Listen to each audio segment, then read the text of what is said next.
साथियों, आज की आधुनिक भारत की इस नई कक्षा में फिर से स्वागत है आपका। उसी क्रम को आगे बढ़ाते हुए हम आज आगे चलते हैं। पिछली वीडियो में हमने नमक सत्याग्रह तक पढ़ लिया था। जो नमक सत्याग्रह है वही सविनय सविनय अवज्ञा आंदोलन है। हाँ, मैंने वहाँ पर वो सविनय अवज्ञा आंदोलन लिखना भूल गया था। तो जो नमक सत्याग्रह हुआ था 12 मार्च से प्रारंभ हुआ, फिर 5 अप्रैल को गांधी जी वहाँ पहुँचे थे। तो 6 अप्रैल से सविनय अवज्ञा आंदोलन प्रारंभ हो चुका था। जो नमक सत्याग्रह का विस्तार है उसी को हम सविनय अवज्ञा आंदोलन कहते हैं। सविनय अवज्ञा मतलब कि हम जो ब्रिटिश गवर्नमेंट है उसकी जो आज्ञा है उसकी अवहेलना करके स्वयं नमक बना रहे हैं। यही सविनय अवज्ञा आंदोलन था। आगे अभी पढ़ेंगे भी हम। तो इससे पहले मैं आपको कुछ प्रश्न पूछता हूँ, 5-6 प्रश्न। आज मैं रैंडम कुछ हिस्ट्री के ही प्रश्न पूछूंगा। आपको उसके आंसर्स आते हैं तो जरूर से कमेंट में लिखिएगा, और नहीं आते हैं तो अपने स्तर पर उन्हें खोजने की कोशिश करिएगा। ठीक है, चलिए तो ध्यान से सुनिए। पहला प्रश्न है, मैं आपको चोल काल से पूछता हूँ। ठीक है, चोल, ठीक है। तो आप मुझे ये बताइए, जो चतुर्वेदी मंगलम एक शब्द सुनने को मिलता है हमें, चतुर्वेदी मंगलम, चोल काल में चतुर्वेदी मंगलम, तो उसका अर्थ क्या था ये बताना है आपको। चतुर्वेदी मंगलम का अर्थ क्या था ये बताना है। ठीक है, और चोल काल में आप मुझे, हाँ, चोलों की आप मुझे राजधानी बता सकते हैं। जो चोल साम्राज्य था ना, उनकी राजधानी क्या है चोल की, वो आपको बताना है। और चोलों में, ठीक है, चलो चोलों से ही क्यों, मैं अन्य जो पांड्य चेर ये थे इन सभी से भी क्वेश्चन पूछने की कोशिश करता हूँ आपको। तो आप मुझे बताइए, जो कराईकल था, कराईकल, हम एक शासक का नाम सुनते हैं ना, तो वो किसका शासक था? चोल, चेर, पांड्य या फिर पल्लवाज, इनमें से किसका शासक था? जो वो जो मैंने आपको पूछा, क्या पूछा?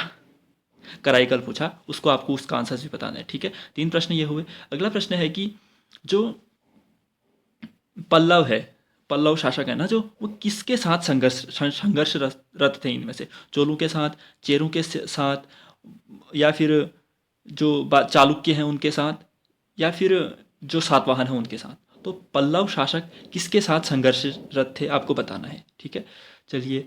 और मुझे कुछ समझ ही नहीं आ रहा क्या पूछूं, फिर भी मैं ऐसे सोचने की कोशिश कर रहा हूँ। चलिए, हाँ, आप मुझे चोलकालीन जो सिक्के हैं, चोलकालीन जो सोने के सिक्के हैं ना, उन्हें क्या कहते हैं ये भी बताइएगा। क्योंकि अमूमन हम चोलकाल को लेफ्ट करके जाते हैं, लेकिन आजकल संगम युग, चोलकाल, इन सब से भी कुछ प्रश्न बनने की संभावना बढ़ रही है। तो ठीक है, आपको चोलकालीन जो सिक्के थे, सोने के सिक्के, उन्हें क्या कहते थे बताना है।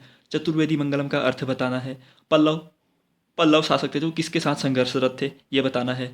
और 2 प्रश्न मैंने आपको जो पूछे थे उनके भी आंसर्स देने की कोशिश करिएगा। तो ठीक है, चलिए फिर आज की क्लास प्रारंभ करते हैं बिना अधिक देरी के। देखिए, तो हमने जो पिछली बार पढ़ा, कहाँ तक पहुँच गए थे हम पहुँचे थे, जो नमक सत्याग्रह है वो हमने पढ़ने की कोशिश की थी। तो नमक सत्याग्रह को ही सविनय अवज्ञा आंदोलन कहा गया था, हमने अभी बात की। तो हुआ क्या, नमक सत्याग्रह का हमने विस्तार भी पढ़ा। सविनय अवज्ञा आंदोलन की तमिलनाडु के तंजौर तट में श्री राजगोपालाचारी थे, और तट में मालाबार तट में के केलप्पन जी थे। फिर हमने शिविरम पढ़ा, कनिंगम सलकुलर पढ़ा। उसके बाद हुआ क्या, जब ये सविनय अवज्ञा आंदोलन प्रारंभ हुआ, तो जब ये सारा विस्तार हुआ, तो अंग्रेजों ने गांधी जी को गिरफ्तार कर लिया गया और उन्हें यरवदा जेल में मतलब यरवदा जेल में कैद किया गया। तो सविनय अवज्ञा आंदोलन के पश्चात गांधी जी गिरफ्तार हुए और यरवदा जेल में उन्हें कैद किया गया। फिर क्या हुआ, फिर ये हुआ कि एक गांधी और इरविन समझौता हुआ। गांधी इरविन समझौता, इसी को दिल्ली समझौता भी कहते हैं। अब आप इस दिल्ली समझौते को दिल्ली प्रस्ताव के साथ कंफ्यूज मत करके। दिल्ली प्रस्ताव क्या था, 1927 में कांग्रेस और मुस्लिम लीग के बीच समझौता बना था कि हम संयुक्त निर्वाचन पद्धति अपनाएंगे, जो सांप्रदायिक निर्वाचन है उसको नहीं मानेंगे। अब ये दिल्ली समझौता क्या है, गांधी और इरविन के बीच जो समझौता है उसकी बात हो रही है। यहाँ पर ये कब हुई, पहली बात 5 मार्च 1931 को यह समझौता किया गया। इसमें क्या क्या कहा गया, पहली बात तो कहा गया कि कांग्रेस जो अपना सविनय अवज्ञा आंदोलन चला रही है ना, उसको स्थगित कर दे, बंद कर दे, कहा गया। और कहा कि कांग्रेस द्वितीय गोलमेज सम्मेलन में भाग ले। कहा, पहला तो इससे पहले ही हो गया था, पहला गोलमेज सम्मेलन, तो उसमें तो कांग्रेस ने भाग लिया नहीं था। तो द्वितीय गोलमेज सम्मेलन में कांग्रेस को भाग लेना चाहिए, ये कहा गया। और कांग्रेस ने कहा कि जो पुलिस ज्यादतियां हुई है ना, पुलिस ने जो भी इस सविनय अवज्ञा आंदोलन के दौरान दमन किया है लोगों का, तो उसकी जांच की मांग की। कांग्रेस ने उसकी जांच की मांग की, लेकिन उसे खारिज कर दिया गया ब्रिटिश गवर्नमेंट की तरफ। तो आपको गांधी इरविन समझौता समझिए अच्छे से। गांधी इरविन समझौता को दिल्ली समझौता कहते हैं। यह 5 मार्च 1931 को हुआ। इसमें सविनय अवज्ञा आंदोलन को स्थगित करने की बात की गई। कांग्रेस द्वितीय गोलमेज सम्मेलन में भाग ले, ऐसा कहा गया। और कांग्रेस की जो मांग थी कि जो पुलिस ज्यादतियां हुई हैं उसकी जांच हो, वह ब्रिटिश सरकार द्वारा नहीं मानी गई हो। ठीक है, चलिए फिर क्या हुआ। फिर हम देखते हैं, हमने लाहौर अधिवेशन तो देख लिया था, पूर्ण स्वराज वाला प्रस्ताव। अब हम एक अन्य सबसे महत्वपूर्ण लाहौर के बाद यही है कांग्रेस का कराची अधिवेशन 1931 में। याद रखिएगा, कांग्रेस का कराची अधिवेशन, ठीक है। इसमें इसके अध्यक्ष कौन थे? वल्लभ भाई पटेल जी, वल्लभ भाई पटेल जी। इसमें जो दिल्ली समझौता है, यानी जो गांधी इरविन समझौता पड़ा हमने ऊपर, उसको मंजूरी दे दी गई। और सबसे खास बात, इस अधिवेशन में कांग्रेस ने मूल अधिकारों के संबंध में और राष्ट्रीय आर्थिक कार्यक्रमों के संबंध में प्रस्ताव पारित किए। अब ये खास बनेगा हाँ क्वेश्चन कि मूल अधिकारों पर प्रस्ताव या फिर राष्ट्रीय आर्थिक कार्यक्रमों पर प्रस्ताव किस अधिवेशन में आया? कांग्रेस का जो कराची अधिवेशन था 1931 का। फिर राष्ट्रीय नियोजन समिति वो बाद में बनेगी 1938 में, हरिपुरा सेशन में। तो अभी याद रखना है, मूल अधिकारों पर प्रस्ताव और राष्ट्रीय आर्थिक कार्यक्रमों पर प्रस्ताव कराची अधिवेशन में आया था। और जैसे लाहौर अधिवेशन में तो कांग्रेस ने अपना पूर्ण स्वराज्य का लक्ष्य बनाया था, लेकिन वहाँ परिभाषित नहीं किया था। इस कराची अधिवेशन में कांग्रेस ने अपना जो पूर्ण स्वराज का लक्ष्य था ना, उसे परिभाषित भी कर दिया कि पूर्ण स्वराज का ये अर्थ होगा, हम इस प्रकार इसे प्राप्त करेंगे, इस प्रकार संप्रभु सरकार बनेगी। यह सभी डिफाइन किया गया कांग्रेस के कराची अधिवेशन में। सबसे पहले 1906 में सुशासन की मांग की गई थी। 1920 नागपुर अधिवेशन में सुशासन के तरीकों को बदला गया था। 1929 लाहौर में पूर्ण स्वराज्य को लक्ष्य बनाया गया था और 1931 में पूर्ण स्वराज्य के लक्ष्य को परिभाषित किया गया। ठीक है, इस क्रम को भी याद रखिएगा। जब आप चीज़ें लगातार पढ़ते हैं तो आपको वो क्रम स्वतः ही याद हो जाता है, मतलब रिकॉल करने पर तुरंत सारी बातें जो कनेक्ट होती हैं वो आपस में सीधे समाहित होने लगती हैं। ये तभी होगा जब आप लगातार पढ़ने की कोशिश करेंगे। ठीक है, फिर हम अब देखते हैं गोलमेज सम्मेलन। हमने देखा कि गांधी इरविन समझौता हुआ, फिर कराची अधिवेशन हुआ, अब गोलमेज सम्मेलन होंगे। जैसा कि हमने ऊपर पढ़ा कि कांग्रेस ने प्रथम गोलमेज सम्मेलन हुआ था जो नवंबर 1930 में, उसमें प्रतिभाग नहीं किया था। तो प्रथम गोलमेज सम्मेलन, केवल कालानुक्रम याद रखिएगा इसका, ठीक है, नवंबर 1930 में हुआ, कांग्रेस ने इसमें भाग नहीं लिया। फिर जैसा कि गांधी इरविन समझौते में कहा गया था कि कांग्रेस द्वितीय गोलमेज सम्मेलन में भाग ले, तो इसलिए कांग्रेस ने इसमें भाग लिया और कांग्रेस की तरफ से केवल गांधी जी भाग लिए थे, ठीक है, और कोई नहीं गया था इसमें। हुआ कब यह? सितंबर दिसंबर 1931 के बीच में। तो आपको क्या याद रखना है, द्वितीय गोलमेज सम्मेलन जो सितंबर से दिसंबर 1931 में हुआ, इसमें कांग्रेस शामिल हुई थी। एकमात्र अधिवेशन गोलमेज सम्मेलन है, 3 गोलमेज सम्मेलन हुए, उसमें एकमात्र द्वितीय वाला गोलमेज सम्मेलन ही है जिसमें कांग्रेस ने भाग लिया था, पहले और तीसरे में नहीं लिया था। और कांग्रेस की तरफ से गांधी जी शामिल हुए थे। इसमें जो कांग्रेस का मूल उद्देश्य था कि हम स्वतंत्रता पर बात करेंगे, इस पर तो कोई बात ही नहीं हो पाई, तो कांग्रेस ने फिर से गोलमेज सम्मेलन का बहिष्कार कर दिया। हुआ क्या, द्वितीय गोलमेज सम्मेलन में गांधी जी स्वतंत्रता की बात करने गए थे, लेकिन ब्रिटिश गवर्नमेंट ने उस पर ध्यान ही नहीं दिया। तो फिर गांधी जी ने क्या किया, 28 दिसंबर 1931 को वापस आए और 29 दिसंबर 1931 से उन्होंने सविनय अवज्ञा आंदोलन को पुनः प्रारंभ कर दिया। अब बंद तो इसी शर्त पर हुआ था ना कि हम स्वराज्य की बात करेंगे, अब बात ही नहीं हो रही, तो हमने सविनय अवज्ञा आंदोलन पुनः प्रारंभ कर दिया 29 दिसंबर से। ठीक है, चलिए अब हम देखते हैं तृतीय गोलमेज सम्मेलन। जैसा कि मैंने आपको बताया, ये 1932 में हुआ था, लेकिन कांग्रेस इसमें शामिल नहीं हुई क्योंकि हमारी मांगें तो सुन ही नहीं रहे हैं वो लोग, इसलिए तृतीय गोलमेज सम्मेलन में भी कांग्रेस नहीं शामिल हुई थी। अब एक तथ्य सुनिए, इन तीनों गोलमेज सम्मेलनों में भाग किसने लिया?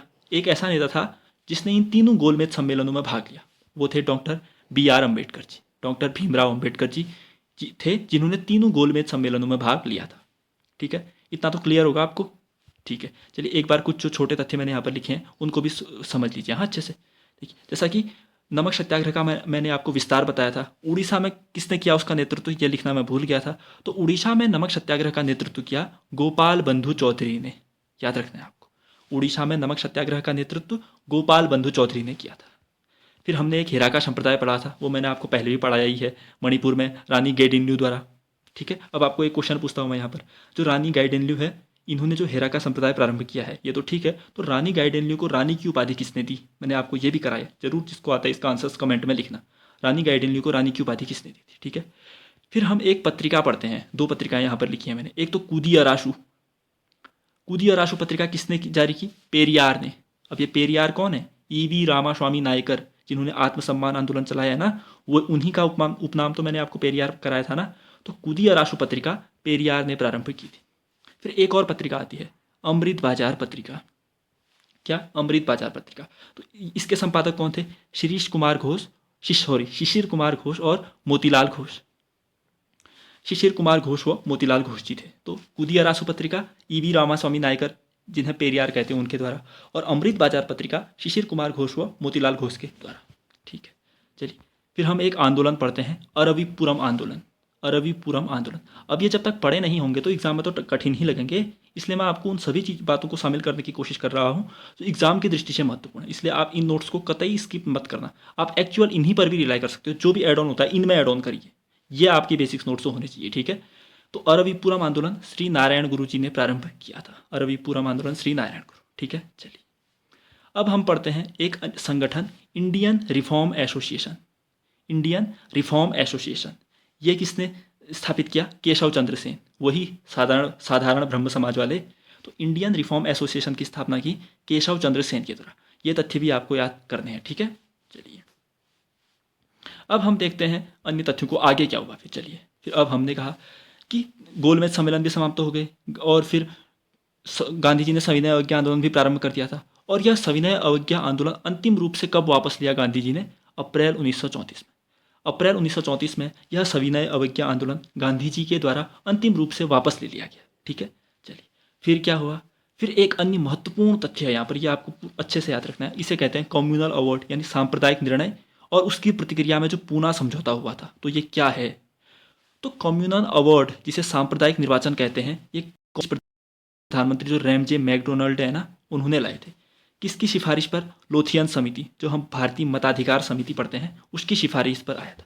अब एक्चुअल में था क्या इस कम्युनल अवार्ड सांप्रदायिक निर्णय में? तो इसमें जो दलित वर्ग है ना, उसके लिए भी सांप्रदायिक निर्वाचन की बात की गई। अब आपको सांप्रदायिक निर्वाचन पता है क्या है? मैंने कितनी बार बताया आपको। सांप्रदायिक निर्वाचन का तात्पर्य कि दलित वर्ग के लिए सांप्रदायिक निर्वाचन का तात्पर्य कि दलित वर्ग का अगर कोई उम्मीदवार चुनाव में उठता है तो उसको वोट केवल दलित लोग ही देंगे, ये बात हुई। जैसे मुस्लिमों के लिए आया था ना पार्लियामेंट सुधार में, तो उसका तात्पर्य है कि मुस्लिम उम्मीदवार उठेगा तो उसमें केवल मुस्लिम लोग ही मतदान करेंगे।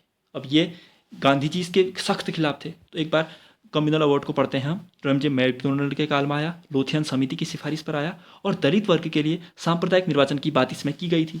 लेकिन गांधी जी ने इसका तीव्र और कड़ा विरोध किया। वो कहते थे कि अगर दलित वर्ग को आप अलग कर दोगे तो फिर तो वो हिंदुत्व की जड़ से ही हट जाएगा। वो कहते थे कि दलित वर्ग हिंदू धर्म का ही एक महत्वपूर्ण हिस्सा है, उसे ऐसे अलग करके तो वो ज़्यादा जो डिस्क्रिमिनेशन फेस करेगा। तो गांधी जी ने इसका विरोध किया, इसीलिए होता है एक पूना समझौता।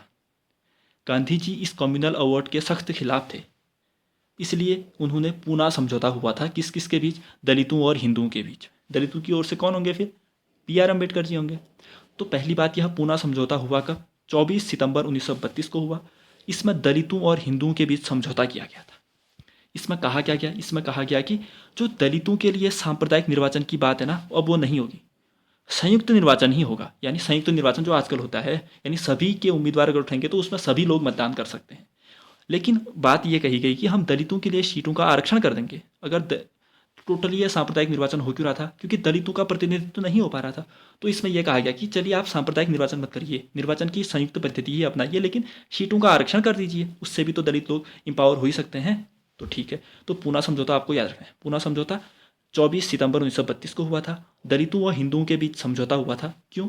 दलितों के लिए जो सांप्रदायिक निर्वाचन है उसको नहीं करेंगे, हम संयुक्त निर्वाचन ही करेंगे, ये बात की गई। लेकिन दलितों के लिए सीटों का आरक्षण करेंगे, ऐसी बात हुई थी। ठीक है, चलिए अब हम देखते हैं गांधी जी का हरिजन अभियान। आपको पता है गांधी जी हरिजन यानी अस्पृश्यता, जो अनटचेबिलिटी है, उसके अबोलिशन में बेहद मतलब प्रभावी रहे थे। बहुत सारे परिश्रम किए थे इन्होंने इस संदर्भ में। तो पढ़ते हैं गांधी जी का हरिजन अभियान। सबसे पहले गांधी जी ने अस्पृश्यता निवारण अभियान चलाया था। अस्पृश्यता निवारण अभियान कहाँ से? यरवदा जेल से।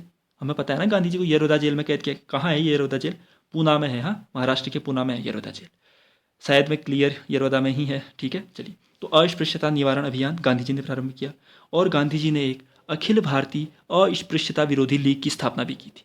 अब अगर आप इसे सुनेंगे तो हो सकता है आपके दिमाग में बी.आर. अम्बेडकर आए, क्योंकि हम वो उन्हीं को सुनते हैं दलितों के पक्ष में। तो लेकिन याद रखना है कि अखिल भारतीय अस्पृश्यता विरोधी लीग की स्थापना गांधी जी ने की थी सितंबर 1932 में। ठीक हो गया। और क्या किया?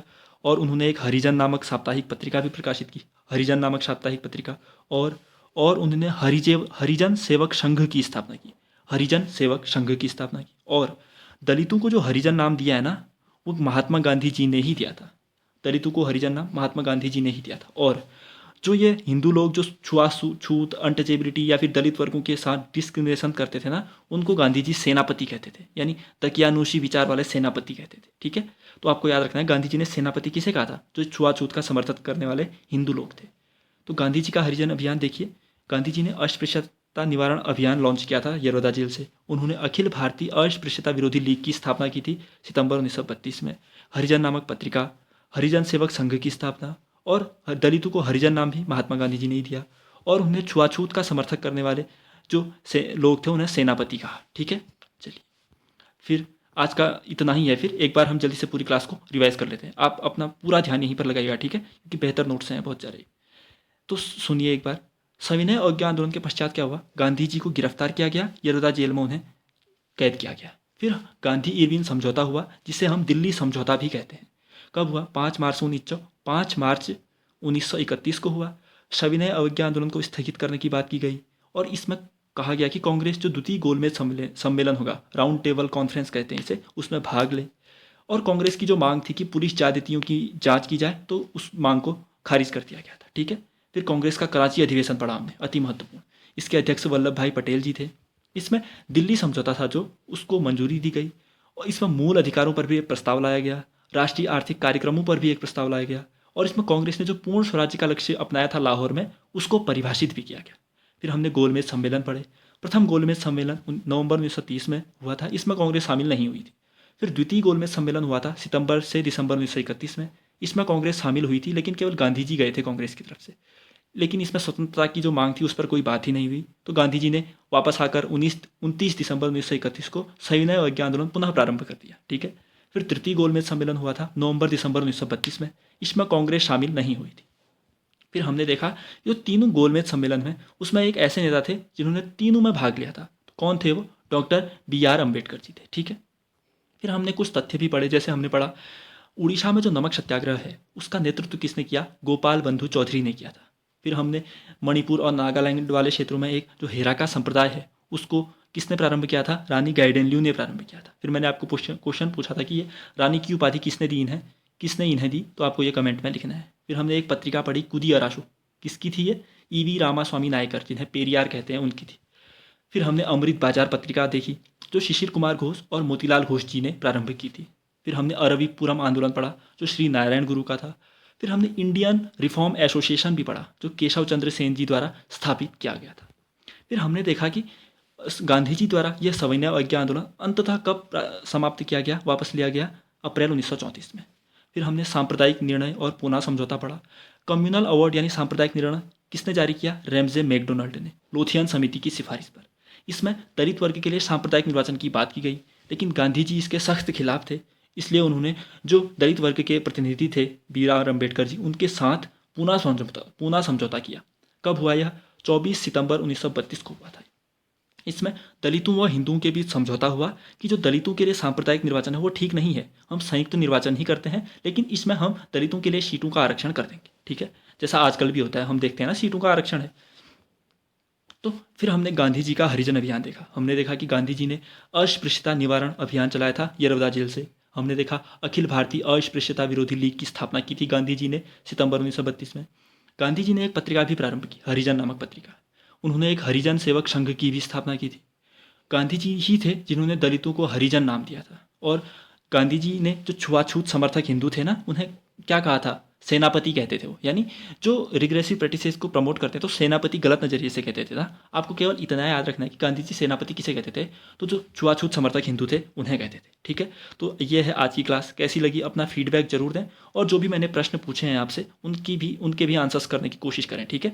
और क्लास अच्छी लगती है तो लाइक तो करें ही, नए हैं तो सब्सक्राइब करें, और इससे पहले हमारे जो पुराने लेक्चर्स हैं उनको भी देखें, क्योंकि आपको उन सबसे बहुत सारी मदद मिलेगी ही, मुझे विश्वास है ये। और अपने सोशल मीडिया प्लेटफॉर्म के सहारे हमारे इन लेक्चर्स को शेयर भी करें, ताकि अन्य साथी जो मतलब बेहतर कंटेंट से दूर हैं वो इस तक जुड़ पाएँ। तो ठीक है, अपनी तैयारी जारी ही रखें, और आज के लिए इतना ही रखते हैं। मिलते हैं अगली वीडियो में, तब तक के लिए धन्यवाद, नमस्कार।